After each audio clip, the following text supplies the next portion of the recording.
bronquial y qué es su definición. En el ámbito de la práctica de lo que es la neumonología, pues esta enfermedad por ahí en nuestro medio, y sobre todo aquí en Sucre, no es tan frecuente, pero no porque no haya esta patología, sino porque lamentablemente pues pasa desapercibida. Muchos médicos no piensan en esta enfermedad y pues como no se hace diagnóstico, pues por ahí los casos de incidencia son muy bajos, pero bueno, pero en lo que yo voy viendo acá sí hay casos de asma, ¿no? Obviamente no es tan frecuente como en otros países, pero se presenta. E incluso dentro del mismo Bolivia, digamos, hay lugares que son más frecuentes, por ejemplo, el área de Santa Cruz, hay muchos más casos que en el resto de otros países, ¿no? Por ahí tiene que ver el clima, la humedad, bueno, etcétera. Bien, entonces, ¿qué es el asma bronquial? Vean, el asma es una enfermedad inflamatoria crónica, no es una enfermedad que no tiene cura, ya les voy a diciendo, simplemente se controla. Y si tiene un buen control, el paciente anda perfecto durante toda su vida y pues hace sus actividades en forma normal, ¿sí? Entonces, la definición, vean, es una inflamación crónica de las vías respiratorias. Básicamente, el asma bronquial lo que va a afectar va a ser los bronquios, ¿no? Son los bronquios que se van a afectar, ya sea de pequeño y mediano calibre, son los que van a estar afectados, ¿sí? Y tiene dos características principales que la definen, ¿no? De que la persona tenga antecedentes de síntomas respiratorios compatibles con asma bronquial. Y vamos a ver entre los síntomas, pero yo ya les adelanto, el paciente que tiene asma bronquial y cuando tiene un cuadro de crisis o exacerbación o reagudización, si quieren también ese término, es que el paciente se caracteriza porque tiene la sensación de falta de aire, él siente que le falta el aire o que tiene una opresión en el pecho y tiene tos, ¿no? Tiene habitualmente tos seca o a veces una tos con expectoración mucosa y sibilantes a la auscultación, ¿no? La sibilancia, si se acuerdan de semiología, es patología que te indica problema bronquial, ya sea zoncus o sibilantes. Al decir sibilantes, de que uno ausculta el pulmón y escucha como un pequeño silbido, ¿no? Bueno, vean, tiene esa característica en cuanto a la clínica. Y luego, en cuanto a la definición que hace la GINA, o el GINA, si quieren también así entenderle, ¿qué es el GINA? Ahí está la sigla, dice que es la Iniciativa Global para el Asma, o sea, esta GINA es un consenso que han sacado varios especialistas de todo el mundo, obviamente mucho más participan de Europa y de otros países, de Estados Unidos, etcétera, de acá, de Sudamérica, por ahí también participan algunos especialistas, por ahí de Brasil y Chile o Argentina, pero la cosa que es un consenso a nivel mundial para el diagnóstico, manejo y tratamiento adecuado del asma. Entonces, la GINA se encarga de eso, y entonces el GINA define al asma bronquial como una limitación bronquial variable del flujo aéreo expirado, que se produce por una hiperreactividad bronquial y que esta es totalmente parcial o totalmente reversible, ya sea por la acción farmacológica o espontánea. ¿Qué quiere decir? De que obviamente la afectación principal en el asma, como dije, son los bronquios, ¿no? Que básicamente para que entiendan, los bronquios se tapan, se cierran. Al cerrarse, hay o no hay paso del flujo aéreo, ¿no? Y por tanto, eso va a producir todos los signos y síntomas que tiene el paciente con asma. Y esa obstrucción de los bronquios es reversible, ya sea total o parcialmente. En algunos casos, esa reversibilidad puede ser en forma espontánea o con tratamiento farmacológico. O sea, es una característica del asma bronquial que va a diferir del EPOC. En el EPOC, la obstrucción al flujo aéreo es poco o nada reversible. Es por eso que el EPOC tiene ya síntomas constantes. En cambio, el paciente asmático está de lo más normal, sano, sin síntomas, pero cuando tiene una crisis presenta los síntomas. Entonces, vean, esta es la definición del GINA. Obstrucción en la vía aérea, que obviamente no permite el paso del aire, y esta obstrucción se da por hiperreactividad bronquial, y esta hiperreactividad bronquial puede ser total o parcialmente reversible, o sea que solito o con tratamiento va a desobstruirse. En cuanto a la patogenia, pues hay diversas células y mediadores que van a producir la inflamación y por ende van a condicionar en parte por factores genéticos. Básicamente, para que una persona tenga asma, lo más importante es que tenga una predisposición genética. Ustedes ya saben de que lamentablemente todas las enfermedades, ¿no? Se ha visto que hay un gen que va a predisponer para la diabetes, hipertensión, etcétera. Entonces, para el asma es de igual forma, ¿sí? La persona tiene que tener ya una predisposición genética, ¿no? Que dice que esta está ligada fuertemente con el tema de que se va a controlar en forma adecuada o no, o la formación de anticuerpos IgE, ¿no? Ustedes saben que las IgE son los que van a producir y liberar una serie de mediadores químicos en muchos cuadros, especialmente en cuadros de reacciones alérgicas, y de esa forma van a liberar todas estas sustancias, ¿no? Que van a tener que ver con el proceso de hiperreactividad bronquial. No voy a hablarles en ningún momento, ni tampoco en ningún esquema acerca de todas las sustancias que participan en el proceso de que cuando se produce la liberación de estas sustancias en el proceso de la hiperreactividad bronquial, ¿no? Porque es una serie de cascadas muy complicadas o muy difíciles de aprenderse, pero básicamente, para que sepan, ¿no? Se producen todas estas sustancias y que van a llegar a generar el broncoespasmo o la hiperreactividad bronquial, ¿no? Entonces, hay que tener una predisposición genética, ¿no? Y esa persona que tiene una predisposición genética, obviamente, en el transcurso de su vida, en algún momento va a inhalar ciertos alérgenos, y estos alérgenos van a ser la sustancia o gatillo, si quieren llamarle, que van a hacer de que ese paciente que tiene la predisposición genética, que hasta ese momento estaba sano, tenga un cuadro de asma, tenga una crisis, y a partir de ahí ya pueda tener los síntomas más frecuentes o más seguidos, o puede ir con mucho espacio, pero bueno, lo que tienen que entender es que hay una predisposición genética. Es obvio de que si una persona, digamos, un hijo puede heredar esta predisposición genética para tener asma, ya sea de su papá o de su mamá, ¿no? O sea, de que obviamente va a hay que buscar ese antecedente genético o esa predisposición entre los antecedentes clínicos si algún familiar tiene un cuadro de asma, especialmente su papá o su mamá, ¿no? Se dice de que obviamente tienen 50% más de probabilidades de que estos padres tengan un hijo que pueda tener la misma enfermedad, ¿no? Y estos pacientes, pues en el transcurso de su vida, como les dije, pueden inhalar ciertos alergenos, que pueden ser gases artificiales, vean, polen, caspa de los animales, ácaros, polvos, hongos, lanas, bueno, vean, etcétera, etcétera, va a hacer de que esa persona pueda tener la enfermedad del asma, ¿no? Bien, obviamente hay factores de riesgo para desarrollar el asma, ¿no? ¿No? Vean todos estos factores, ¿no? O sea, hay personas que por ahí ya tienen atopía, vean, atopía, rinitis alérgica, son cuadros relacionados con cuadros de tipo alérgico. Para que me entiendan, no se había hecho un principio, básicamente el asma bronquial, si quieren entenderlo así de una forma, es una alergia en el pulmón que va a producir todos esos síntomas que les dije, debido a que los bronquios se van a cerrar, ¿no? Así en palabras más sencillas.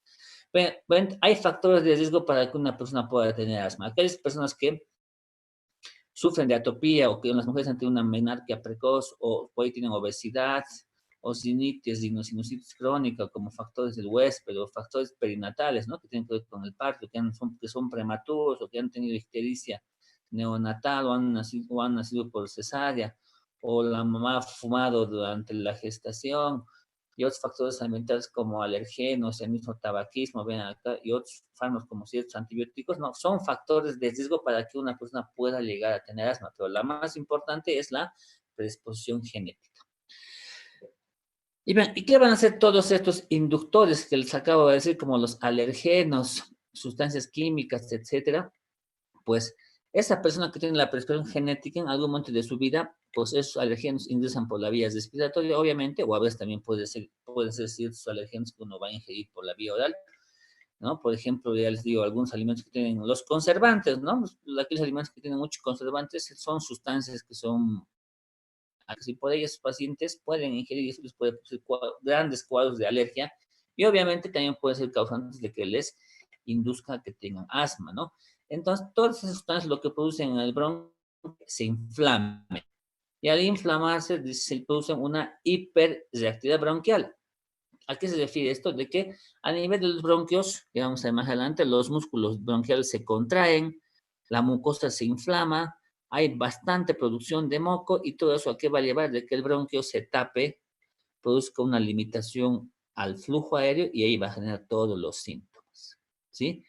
Aparte de estos inductores, también hay algunos gatillos, dice, ¿no? Que son también los mismos ejercicio físico, puede desencadenar, puede producir cuadros de exacerbación de asma, el aire frío, etcétera, ¿no?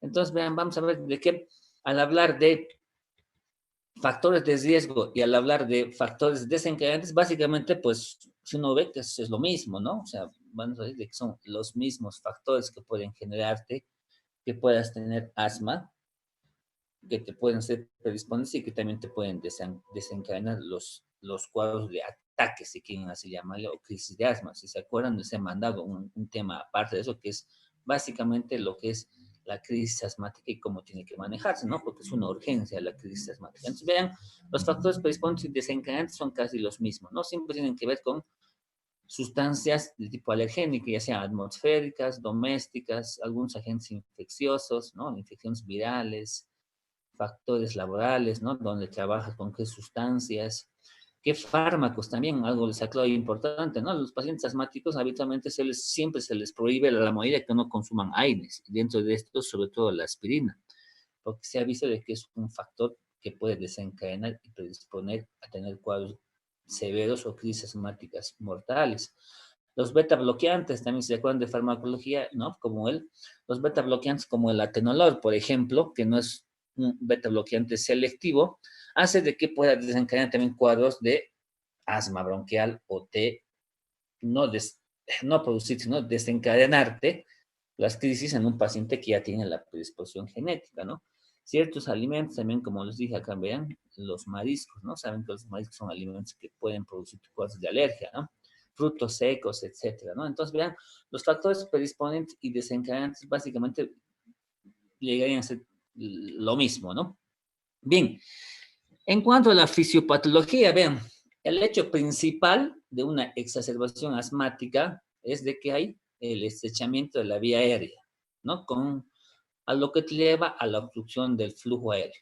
Y en la fisiopatología, para que se acuerden, vamos a ver que lo que se produce es lo siguiente, ¿no? Hay 4 mecanismos que te van a llevar a que se produzca la obstrucción o que se estreche la vía aérea, ¿no? Que ese bronquio, imagínense como que si fuese un tubo de una cañería, pues ese tubo se va a tapar, ¿no? Y por ende no va a permitir que pase el aire. Entonces, ¿qué se produce en la fisiopatología? ¿Cuáles son los 4 mecanismos? La contracción del músculo liso bronquial. El músculo liso bronquial se va a contraer y va a hacer de que el bronquio disminuya su calibre. Aparte de eso, le agrega que hay un edema en la vía aérea. Con el edema de la mucosa en la vía aérea, disminuye mucho más el diámetro o el calibre del bronquio. Para variar a eso, las células caliciformes producen bastante secreción de moco. Entonces va a haber tapones que van a tapar, ¿no? Entonces vean, y hay cambios estructurales en la vía aérea. Pero dentro de los 4 mecanismos, los más importantes obviamente van a ser estos. Contracción del músculo bronquial, el edema de la mucosa en la vía aérea del bronquio y la hipersecreción de moco. Aquí les muestro, vean un dibujo. Digamos que este es un bronquio de una paciente de una vía aérea normal. Ya en el asmático hay una ligera disminución del calibre, ¿no? Donde el músculo bronquial va a estar por ahí no tan contraído o ligeramente. A nivel de la mucosa del bronquio va a haber ligero edema y va a haber por ahí una poca secreción de moco o casi nada, ¿no? Pero cuando este paciente asmático ya tiene una crisis, vean, el músculo bronquial se contrae más, vean cómo está cerrando, digamos, ¿no? Cómo se va contrayendo. Después de haber bastante edema y mucosa, digo, bastante edema e inflamación en la mucosa del bronquio, y eso, vean, agréguenle que hay moco. Entonces, miren, si esto es normal, acá prácticamente no pasa casi nada de aire. Por ende, eso te va a llevar a generar los signos y síntomas del asma bronquial. Y esto se llama hiperreactividad bronquial, ¿no? Hiperreactividad bronquial, donde el músculo reacciona, se contrae, produce edema en la mucosa y bastante secreción de moco. Entonces, básicamente, vean, un bronquio está totalmente obstruido.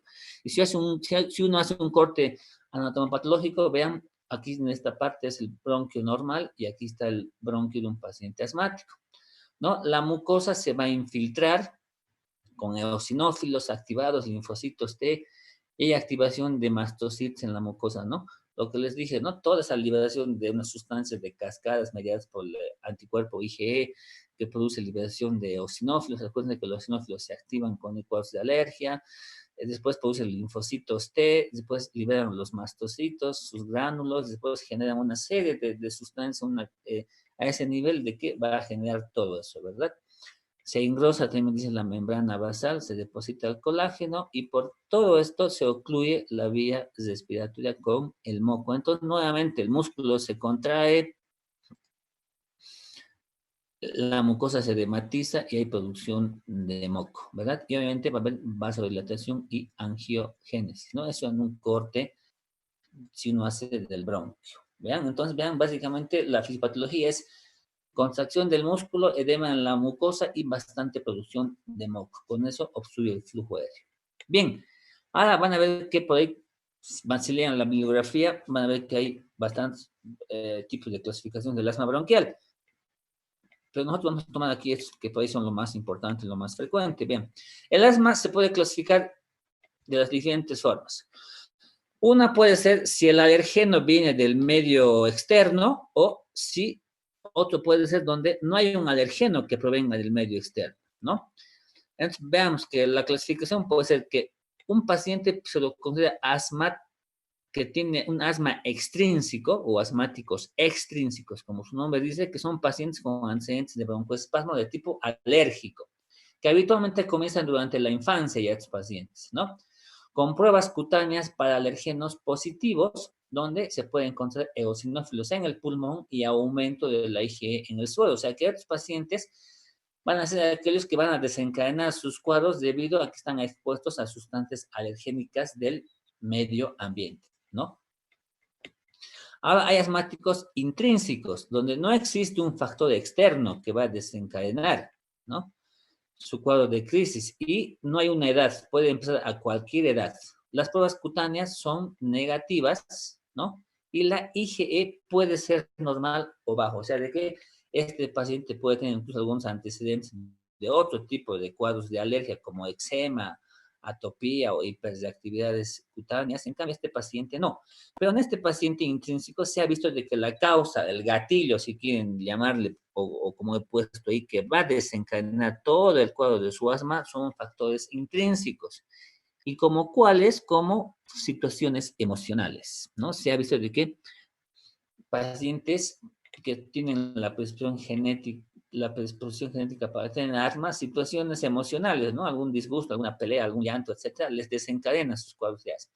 Y también como factor intrínseco se habla mucho y se habla sobre el reflujo gastroesofágico, o sea, pacientes que sufren de cuadros de reflujo puede ser el causante en estos pacientes para que tengan su asma intrínseco. Entonces, vean, si hay sustancias alergénicas que vienen del medio externo o no, se clasifican el asma en asma extrínseco e intrínseco y difiere según incluso la edad donde se presenta y también con pruebas cutáneas. Básicamente, este paciente tiene un asma, como decía en un principio, un asma de tipo, de algún tipo de alergia, digamos, ¿no? Donde va a haber factores de tipo alergénico. Y en este caso no hay ese factor desencadenante, pero sí se puede decir que el reflujo gastroesofágico o situaciones emocionales le van a desencadenar los síntomas. Después hay un asma que se llama ocupacional, como su nombre dice, son personas que tienen la predisposición genética, obviamente, pero de que solamente van a presentar signos y síntomas en su lugar de trabajo, ¿no? Porque en ese lugar de trabajo va a haber el alérgeno al cual va a estar expuesto y va a tener los síntomas. Un ejemplo, por ahí es un panadero que en su casa está sano, no tiene ningún síntoma, pero cuando va a la panadería empieza a tener los síntomas, ¿no? Te dice, estoy tosiendo cada vez que voy a mi trabajo. Y obviamente, pues por ahí el alérgeno va a ser el polvo de la harina que está manejando, ¿no? Entonces, pues vean, ese puede ser la causa. O un carpintero que dice, yo estoy en mi casa de lo más bien, pero cuando voy a mi taller empiezo a tener síntomas. Obviamente, el alérgeno va a ser el acerrín o la sustancia que va a liberar las maderas. Entonces, eso se llama asma ocupacional, que solamente presentan síntomas cuando están expuestos en su lugar de trabajo.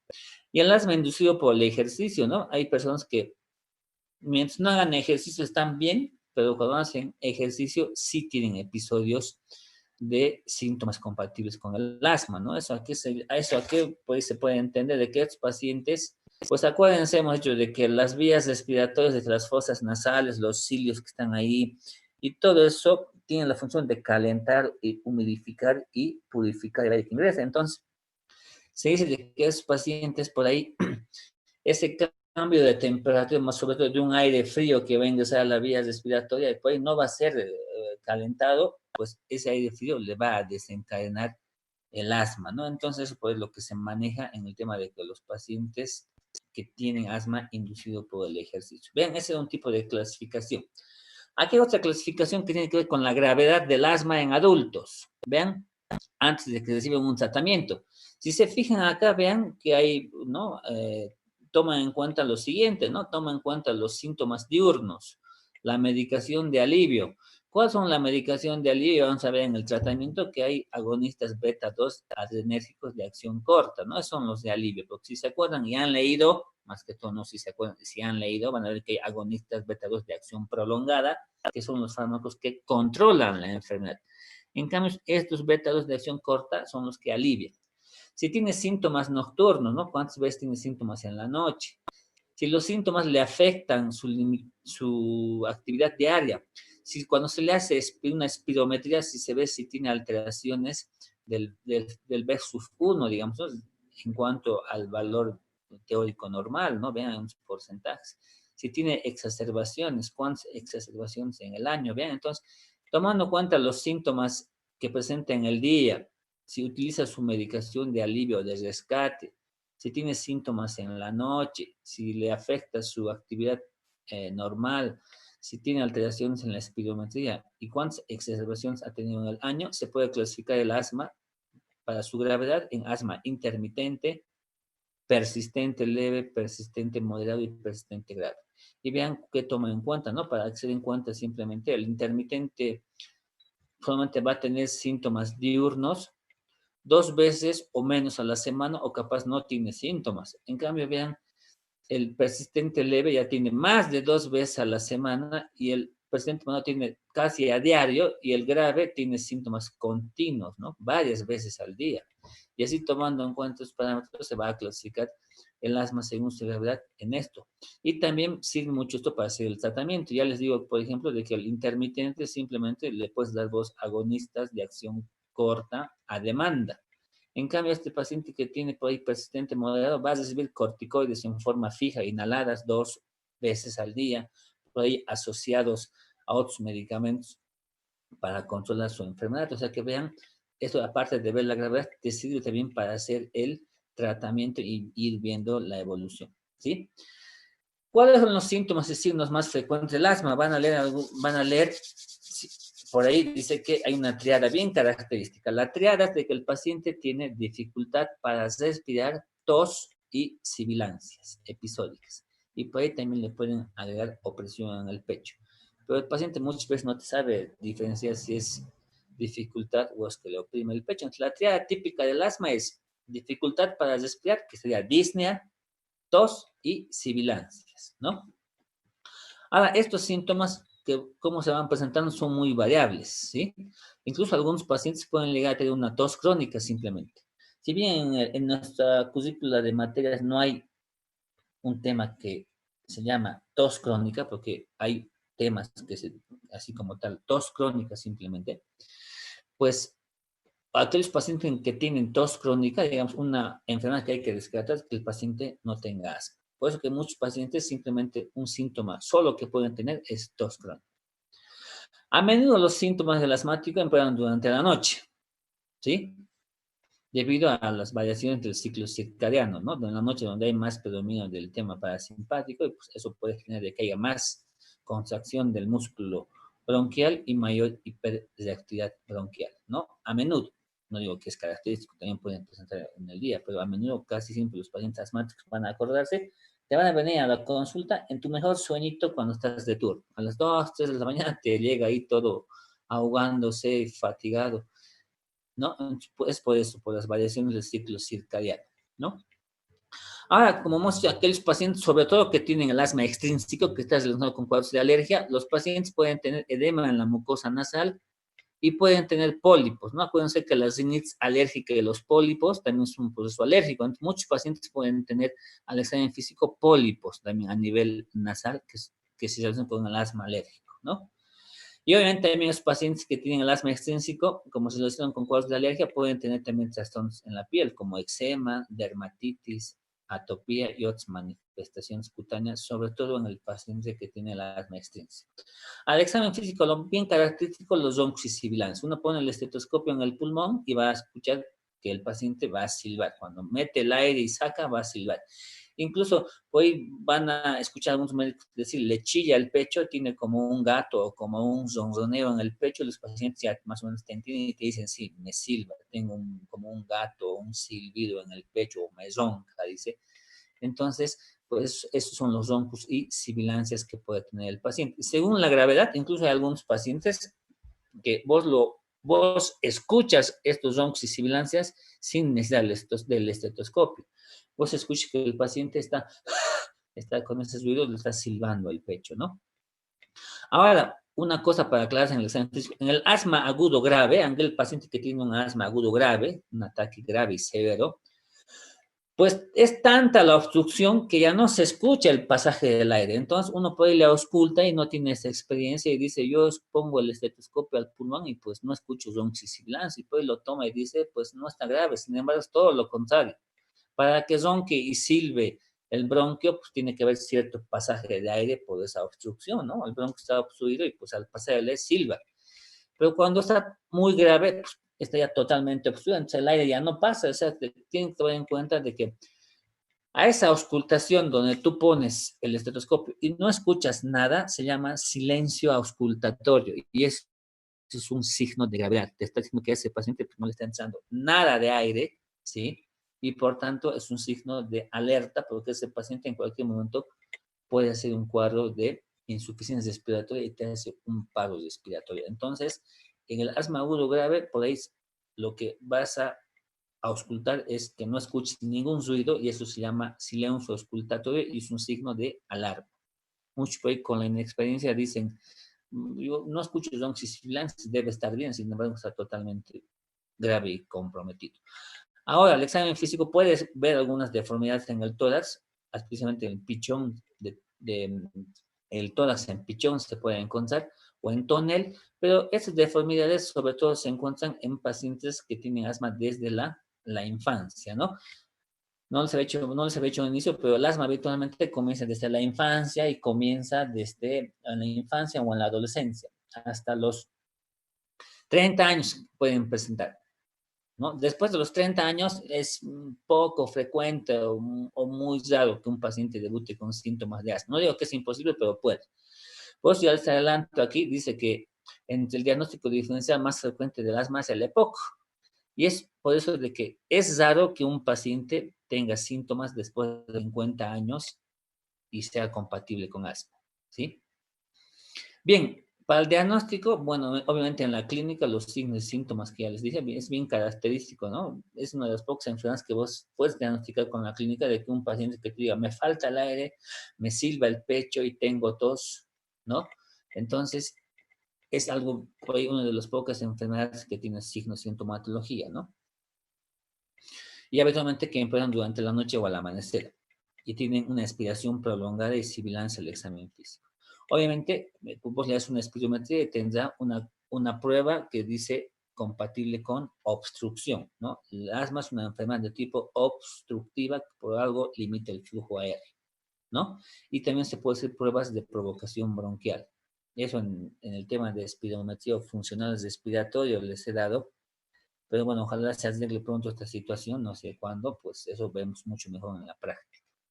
Y obviamente otra característica de que por ahí dice la reversibilidad completa, ¿no? Como yo les dije, la asma tiene esa característica de que se tapa el bronquio, pero puedes revertir ya sea en forma parcial o total, en forma espontánea o con algún tratamiento. En cambio, la EPOC, porque así se dice, es la EPOC, la enfermedad pulmonar obstructiva crónica, no revierte, poco o nada, ¿sí? Entonces, el diagnóstico se basa en eso. Ven, aquí hay un flujograma. Dice, y sacado del GINA justamente, o del GINA si quieren entenderlo el tema.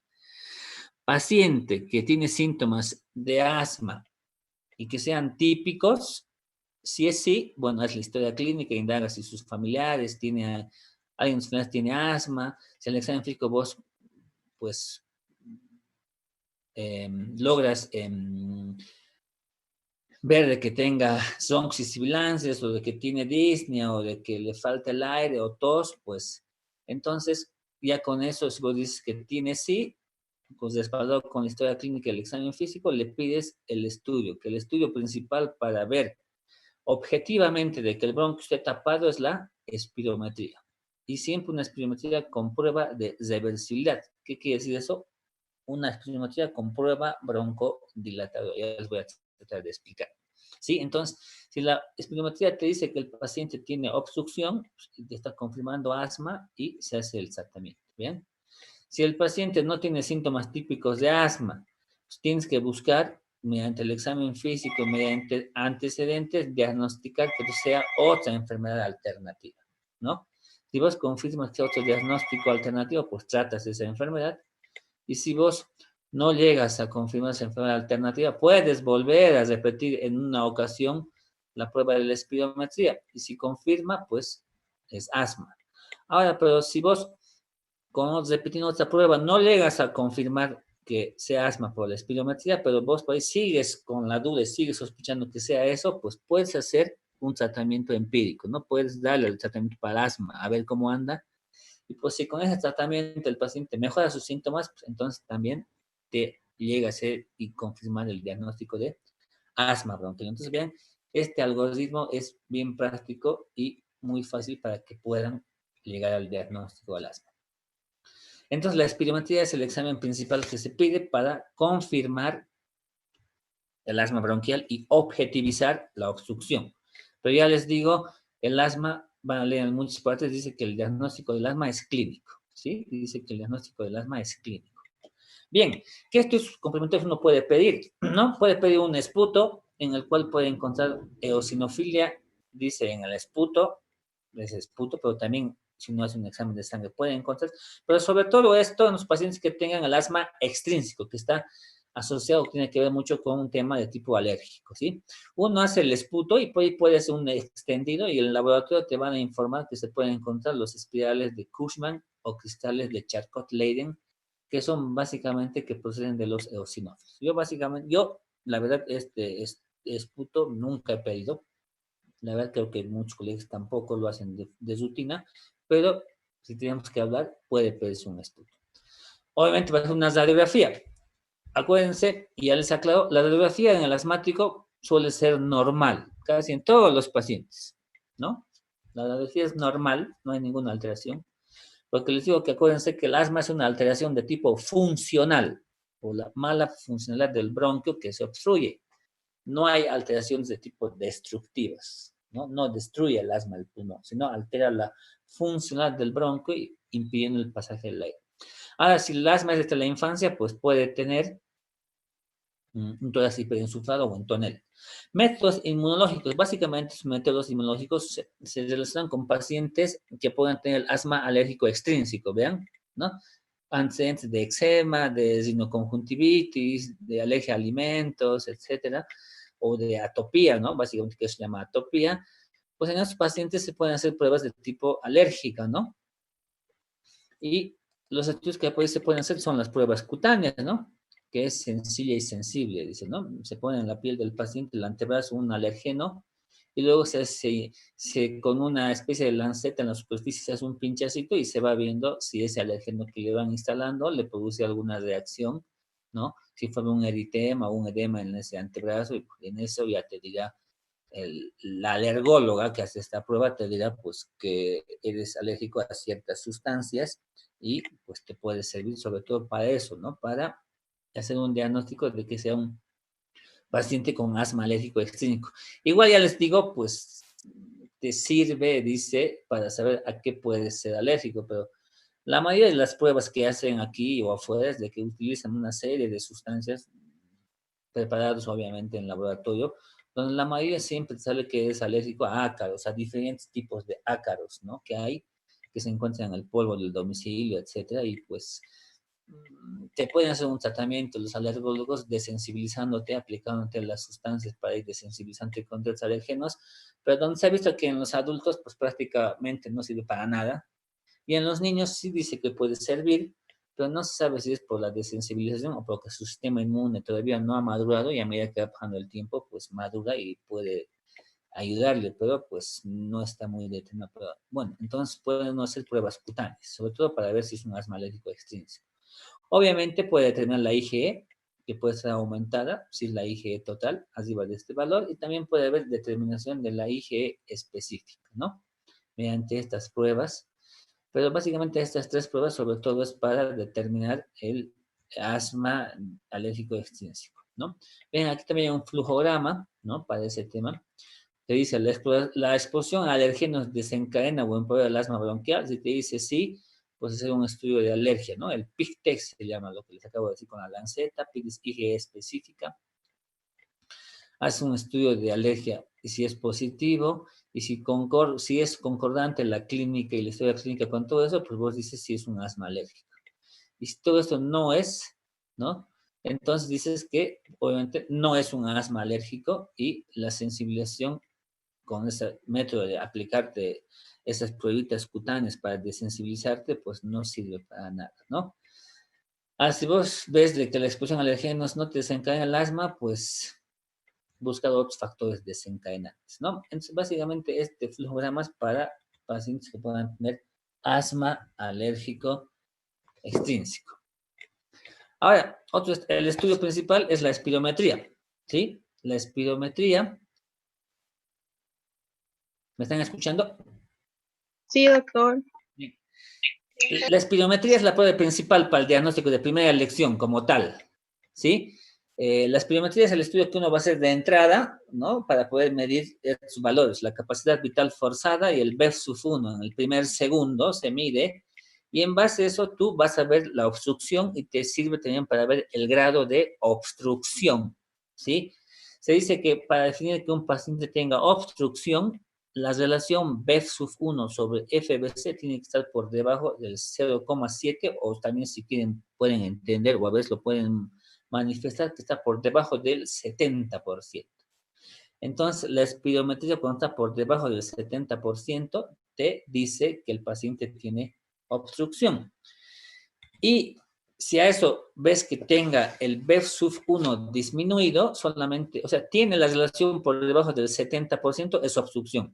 Y el BEF-1 por sí solo, como hemos visto en ese cuadro de clasificación para hacer poder confirmar y objetivizar que tenga obstrucción, les había dicho, y pues cuando uno hace una espirometría, pues la relación del BEF sobre el FBC va a estar por debajo del 70% o capaz algunos lo expresen por debajo de 0,7, ¿sí?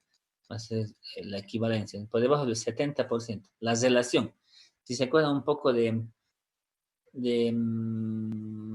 fisiología, porque en fisiología debió haber un poco de espirometría, el BEF-1 es el volumen expiratorio forzado en el primer segundo y la FBC es la capacidad vital forzada. Entonces, la relación de estos, que básicamente es dividir este valor sobre este valor, cuando es una espirometría, te da un valor y obviamente cuando te da por debajo de esto, ya dice que hay obstrucción, ¿sí? Pero el BEF-1, como les iba diciendo, te sirve para poder decir si el paciente tiene un asma leve, moderado y severo según el porcentaje de obstrucción que tenga. Si la obstrucción, por ejemplo, les digo, es de 80 a 75, según algunos autores, puede ser leve. De 75 a 60 puede ser moderada.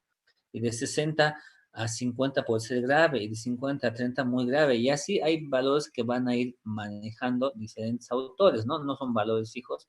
Y como les decía, está ahí en esa diapositiva donde dice la clasificación de la severidad, si ustedes ven el B-1, ahí te va a decir según su valor si es leve, moderado, severo o muy severo, ¿sí? Bien, entonces la espirometría es el primer estudio que vamos a pedir para poder confirmar que el paciente esté obstruido. Pero uno puede hacer una espirometría y puede tener valores normales, o sea, no hay ninguna alteración, todos están dentro de los valores normales. Por ejemplo, ya les digo que el valor normal de la relación BEF sub 1 sobre FBC va a ser por debajo, por arriba de 70%, ¿no? O sea, lo normal es que sea arriba de 70%, listo, en cuanto a esta relación. En cuanto al BEF sub 1, lo normal es por arriba del 80%. O sea, todo lo que salga por arriba del 80% del BEF sub 1 es normal y todo lo que sea por arriba de esto es por arriba de 70 es normal. Ya por debajo aquí simplemente te indica obstrucción, no hay que ver aquí si es 50, 60, no, todo por debajo del 70 ya es obstrucción y listo. Y este por debajo de 80 ya te va a servir para clasificar si es leve, moderado o muy severo. Pero si tú haces esa espirometría y te da todo normal, entonces sí o sí hay que pedir una prueba con prueba broncodilatadora, se llama, ¿no? Para ver si hay la reversibilidad. Ya de por sí el estudio se tiene que hacer con esto, ya es algo ya planteado y ya normado, que toda espirometría tiene que hacerse con una prueba broncodilatadora. ¿A qué se refiere eso? Yo le hago la espirometría y me da de parámetros normales, el BEF sub 1 arriba de 80, la relación B sub 1 FBC arriba de 70%. El FBC también, pues yo les adelanto, pues, la capacidad vital forzada, el valor normal es 85%, o sea que si está por arriba es normal. Entonces, me da todos los valores normales, pero yo sigo sospechando que pueda tener asma, pues entonces, después de haberle hecho la espirometría que me da normal, le hago una prueba con broncodilatadores, como el salbutamol. Entonces, le doy salbutamol en aerosol, 2 disparos, y después de 10 minutos le vuelvo a hacer otra espirometría. ¿Para qué? Para ver si hay reversibilidad en la prueba. Entonces, si después de 10 minutos que yo le hago otra espirometría y veo que el BEF sub 1 me aumenta en un valor del 12% con respecto al basal, o ya sea arriba de 200 ml, pues esa prueba se considera como una prueba broncodilatadora positiva. Si no han entendido, el paciente tiene una espirometría basal que tiene un BEF sub 1, pónganle normal, como les digo, de un 85%, pónganle, ¿verdad? Pero después de administrarle un broncodilatador como el salbutamol, espero 10 minutos y le vuelvo a hacer la prueba. Si ese 85% que tenía, que era normal, obviamente, le mejora más del 12%, no, de 85 más 10 sería 95, más 12, 97. O sea que si de ese 85% que tenía le sube arriba del 97%, entonces la prueba es positiva. ¿Me entienden? Y entonces ese paciente, si bien tiene una espirometría normal, pero yo hacer la prueba estoy consiguiendo de que se desobstruya ese bronquio. Entonces, por ende, ese paciente es hiperreactivo bronquial y por ende tiene asma bronquial, ¿no? Entonces, a eso se llama la prueba de reversibilidad, buscando que tenga una prueba broncodilatadora positiva, ¿sí? Entonces, básicamente, esa prueba broncodilatadora positiva te ayuda en aquellos pacientes que tienen una espirometría normal. Y otro que se puede tomar otro parámetro para ver también si la prueba es reversible es la FBC, la capacidad vital forzada. Esta capacidad vital forzada tiene que mejorar más del 7% del valor basal o también mayor a 200 ml, ¿no? Entonces, cualquiera de los dos, ya sea que mejore el BERSUF 1 más del 12% o 200 ml, o la FBC mejore más del 7% o 200 ml, después de administrarle salbutamol, pues se dice que la prueba es positiva, ¿sí? Otro criterio también alternativo se puede hacer con un pico flujo. Ya les voy a mostrar un pico flujo que pues no es en sí un espirómetro, pero se dice que si el pico flujo aumenta más del 20% del basal realizado o más de 60 litros, también es un criterio alternativo. Pero bueno, nosotros básicamente hacemos con el espirómetro, pero también es más práctico hacer con el pico flujo, ¿no? Que es un aparato en el cual tú soplas y te va a marcar unos valores. Les voy a subir la foto para ir después. Entonces, vean, La espirometría es el estudio principal que se realiza y siempre se pide espirometría con prueba broncodilatadora, como así es la orden que se pide. La prueba broncodilatadora es eso, ¿no? Tú haces una espirometría normal o basal y después de eso vos eh, le das salbutamol y después de 10 minutos ves cuánto cambia. Si te dan normal los valores de espirometría, pues obviamente vas a esperar que cambie con a estos resultados. Pero si la espirometría ya te da alterada, ya te da baja, pues obviamente te está diciendo obstrucción.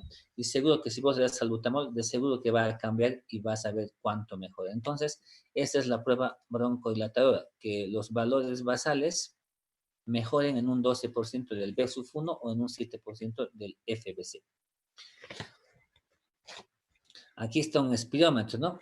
Vean, si se acuerdan, creo que es similar al que tienen en la práctica de fisiología que hoy en la facultad, ¿no? El paciente está aquí, por ahí está haciendo la maniobra y después te calcula el aparatito y te da los valores, ¿no? Te va a decir según el FP1, FBC y la relación si es obstrucción o restricción, ¿no? Si han leído espirometría, hay cómo se interpreta este estudio, puede ser con obstrucción o con restricción, o incluso mixto.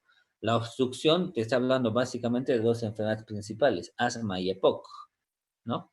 Y te dice que es restricción, por ejemplo, te está hablando de enfermedades restrictivas, ¿no? Ya sea como la fibrosis pulmonar o alguna alteración en la caja del tórax, bueno, etcétera. Entonces, ese es el espirómetro, ¿no? Esto han debido ver alguna vez en su práctica de fisiología. Pero yo haciendo la prueba, yo haciendo una espirometría me da normal, le hago la prueba broncodilatadora, pues no mejora en los porcentajes que les dije del 12% o más del 7%, dependiendo de BF1 o FBC. Y yo sigo pensando que ese paciente tiene asma y quiero realmente objetivizar que realmente tenga asma con un estudio de laboratorio, porque el único estudio de laboratorio, ya les vuelvo a decir, es la espirometría que te va a objetivizar y te va a decir que el paciente está obstruida su vía aérea. Pues yo sigo pensando, pues no me queda más que hacerle la prueba de provocación, prueba de estimulación bronquial con histamina o metacolina o también prueba de resistencia al ejercicio, se llama. Si se dan cuenta, yo que estoy buscando, le estoy provocando que el paciente tenga un ataque de asma, que tenga una crisis asmática, ya sea administrándole la histamina, que es una sustancia que se utiliza justamente para provocar eso, o metacolina, también bajo un inhalador, ¿no? Le doy un aerosol o lo nebulizo con esta sustancia, o si no, yo le hago coser. Ustedes han visto de que aquellos pacientes que por ahí tienen, les he dicho, el asma inducido por el ejercicio van a tener, ¿no? Y si no es inducido por el ejercicio, también algunos pacientes ese cambio de temperatura del aire frío a caliente les puede inducir. Entonces, le hago yo eso, ¿no? Obviamente, primero le hago una espirometría normal antes que tenga su crisis. Después, recién le hago la prueba para hacerle nuevamente otra espirometría. Yo que estoy buscando de que el paciente tenga, ¿no?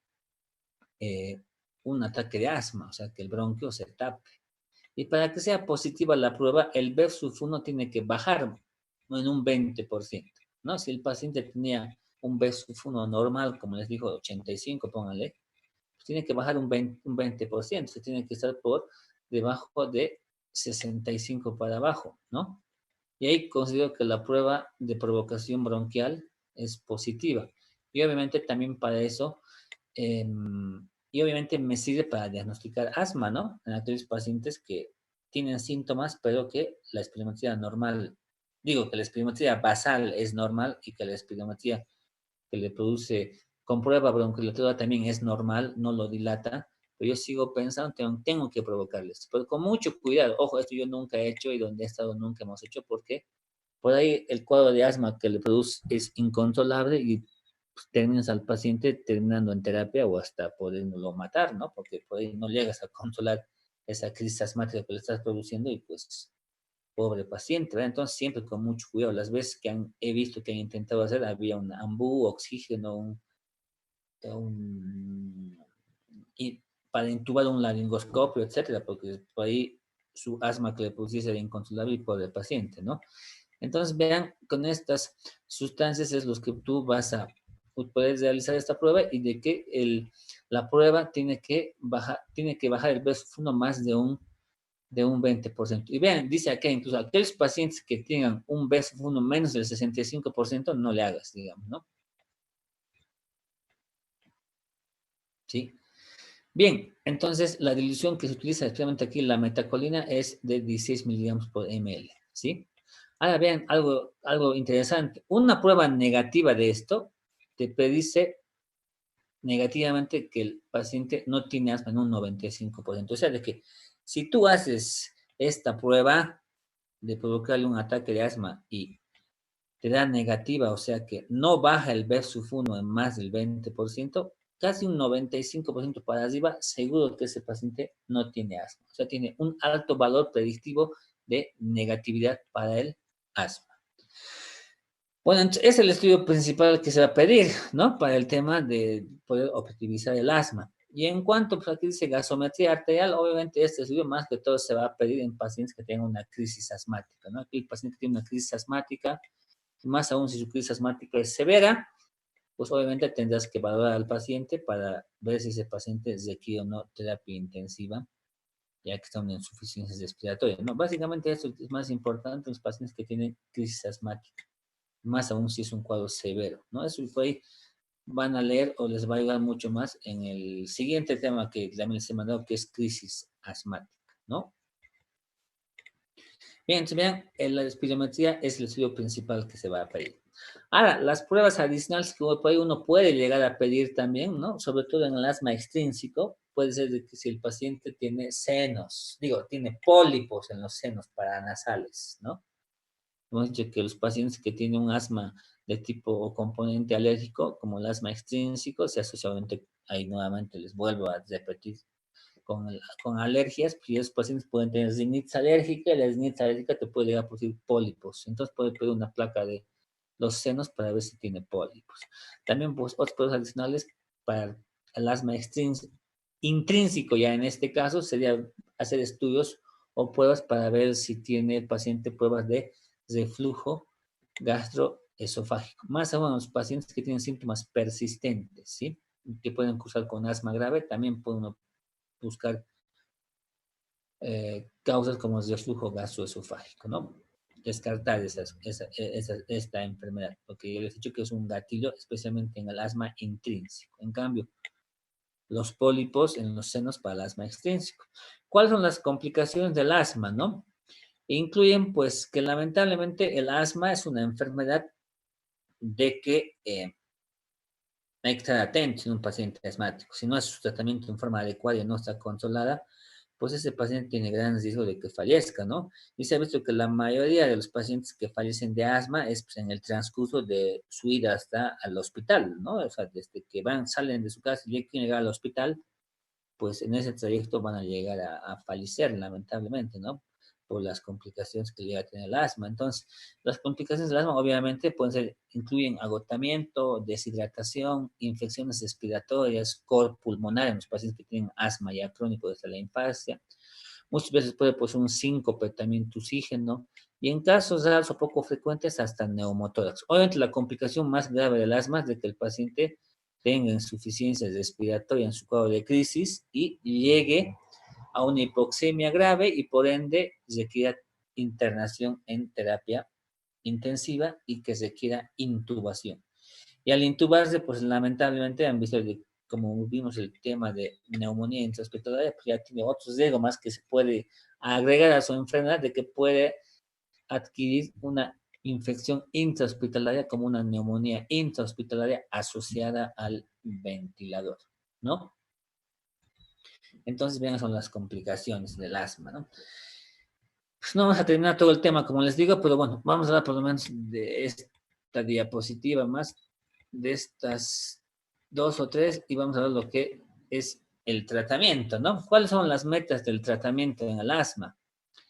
Pues básicamente consiste uno, minimizar los síntomas, ¿no? Que el paciente esté normal. Hay muchos deportistas, basquetbolistas, etcétera, que son asmáticos y hacen su actividad en forma normal, ¿no? La idea de que el paciente haga su actividad en forma normal, no le afecte para nada. Y entonces una meta es eso. Y otra es, como les dije, prevenir las exacerbaciones, o sea, las crisis, si quieren así, o los ataques de asma que puede llegar a tener, y más aún si son recurrentes, ¿no? Porque si tienen exacerbaciones graves o severas, el hecho pueden terminar en el hospital con diferentes grados de exacerbación y pueden requerir internación en sala, o los más graves en terapia y los más graves en intubación y etcétera, ¿no? Entonces hay que evitar las exacerbaciones.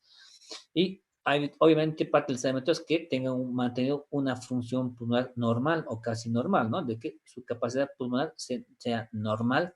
Y obviamente al hacer el tratamiento y sobre todo al prevenir las exacerbaciones, evitamos de que los pacientes fallezcan. Entonces, las metas es minimizar los síntomas y hacer su actividad en forma normal, prevenir de que no tenga crisis de asma, mantener una función normal o casi normal y reducir al máximo la mortalidad. Pues, ¿cuáles son los fármacos que se utilizan para el asma? Vean, se divide en dos grupos. Una que es la medicación controladora y otra es la medicación aliviadora, ¿no? La medicación controladora es la medicación que el paciente va a utilizar siempre, una o dos veces al día durante, pues prácticamente ya durante toda su vida, sin suspender en ningún momento.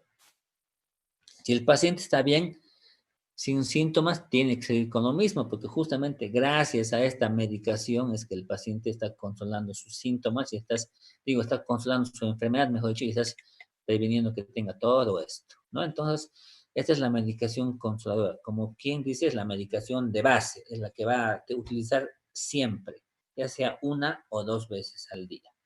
¿Y cuáles son la medicación controladora? Van a ver que tanto aquí en el asma como en la EPOC, en la enfermedad pulmonar obstructiva crónica, pues van a ver que los fármacos son casi los mismos, por así decirlo, y son los que se utilizan, ¿no? Pues si se acuerdan de la fisiopatología, hay edema de la mucosa bronquial y inflamación. Pues ahí actúan los glucocorticoides inhalados, ¿no? O sea, son corticoides inhalados que vienen en aerosoles, ¿no? Constituyen el principal fármaco antiinflamatorio para controlar el asma persistente, ¿no? En cualquiera de sus niveles. Ya les voy aclarando de que si se acuerdan, había asma intermitente simplemente en la clasificación y había persistente con sus grados de leve, moderado y severo. Ya un paciente que tiene asma persistente ya se tiene que dar esta medicación. Igual más adelante les voy a mostrar cómo es el tratamiento escalonado del asma. Pues se fija en el citoplasma de las células inhibiendo los mediadores de la inflamación, los glucocorticoides inhalados. Y así se abrevia, ¿no? Es la abreviación, ¿no? Glucocorticoesteroides o glucoesteroides inhalados, ¿no? Glucoesteroides inhalados o glucocorticoides inhalados. ¿Qué efectos secundarios tienen lamentablemente estos fármacos? Pues son escasos en comparación a los corticoides que das por vía sistémica, ¿no? Si se acuerdan de farmacología, los corticoides están la prednisona, la dexametasona, ¿no? Como la hidrocortisona, etcétera, que se dan por vía sistémica, ya sea por vía oral o por vía endovenosa. En cambio, este es por vía inhalatoria. Si bien tiene algunos efectos secundarios, pero son menos en relación a aquellos que se dan por vía sistémica. No pueden producirte candidiasis orofaringia, disfonía en las cuerdas por afectación en las cuerdas vocales, ¿sí? Eso es lo más frecuente, pero pues para evitar de que ese paciente tenga candidiasis o tenga muchas veces aftas o algunas llagas en la boca, en la lengua o tengan alteración en las cuerdas vocales como disfonía, pues hay unos espaciadores que se van a utilizar, ¿sí? Para que de esa forma evitar estos efectos secundarios que, si por ahí ven, no son nada graves. O lo más frecuente es de que después que utilizan el aerosol, se laven la boca, ¿no? Se enjuagan la boca con agua simplemente dos o tres veces y de esa forma vos reduces que tengan estas manifestaciones. Y algo que también se puede utilizar o se utiliza para evitar estos efectos adversos es de que se utilicen dispositivos de polvo seco. No sé si hay en las fotos para que les voy a más adelante, pero los dispositivos que vienen para utilizar en el asma, pues vienen en, no tengo, les voy a poner una foto justamente bien que me da cuenta para que se den cuenta, pero los dispositivos creo que en el EPOC, creo que están, de ahí voy a sacar, pues los dispositivos vienen en aerosoles, ¿no? Y vienen también en polvo seco. Los de polvo seco son los que ayudan a evitar esas complicaciones secundarias que no son tan graves al utilizar este tipo de medicamentos, ¿sí? Vienen en un polvito seco. Ya les voy a aclarar nuevamente por ahí. La siguiente clase, los dispositivos, con una foto. ¿Cuáles son los glucocorticoides inhalados? Son la beclometasona, la budesonida y la fluticasona, los que tenemos en nuestro medio, los más utilizados. Esas son las dosis que se pueden utilizar, que son en microgramos, ¿no? Las dosis de los glucocorticoides vienen en microgramos, por si acaso. Esas son las dosis bajas, medias y altas de cada uno para poder utilizar. Y con esto vamos a terminar, para que no se cansen. Pues otro medicamento que son los agonistas beta 2 inhalados de acción prolongada, que se abrevia así, agonistas, ¿no? Agonistas, agonistas beta 2 de acción larga, ¿no? Agonistas beta 2 de acción larga o beta agonistas también se quieren llamar, pero de acción prolongada o de acción larga, los LABA, ¿sí? También en las actuales guías, pues se utilizan obviamente como una medicación controladora para tratar el asma, ¿sí? Justamente estimulan el receptor beta 2 y de esa forma relajan el músculo. Si los corticoides actuaban en la inflamación y en el edema de la mucosa bronquial, pues los beta 2 actúan evitando de que el músculo bronquial se contraiga y los relaje, ¿vean? Y de esa forma, pues el bronquio se va a dilatar. Y también estos beta 2 también disminuyen la producción de moco, ¿no? Acuérdense que también había bastante secreción de moco. Igual también estos medicamentos disminuyen la producción de moco y mejoran el aclaramiento mucociliar. Hace de que el aclarador mucociliar trabaje mucho mejor y también disminuye la permeabilidad vascular y modula la liberación de mediadores por parte de los basófilos. ¿Bien? Entonces, si se dan cuenta, los fármacos actúan en las diferentes partes o sistemas de la fisiopatología. De acción larga porque su efecto dura más o menos 12 horas. Igual los corticoides, su efecto también dura más o menos 12 horas. ¿Sí? Los principios activos de los beta 2 de acción larga son el salmeterol y el formoterol. ¿Sí? Vean que el salmeterol tiene un inicio de acción lento y decían su efecto broncodilatador es a los 10 o 20 minutos después de su administración.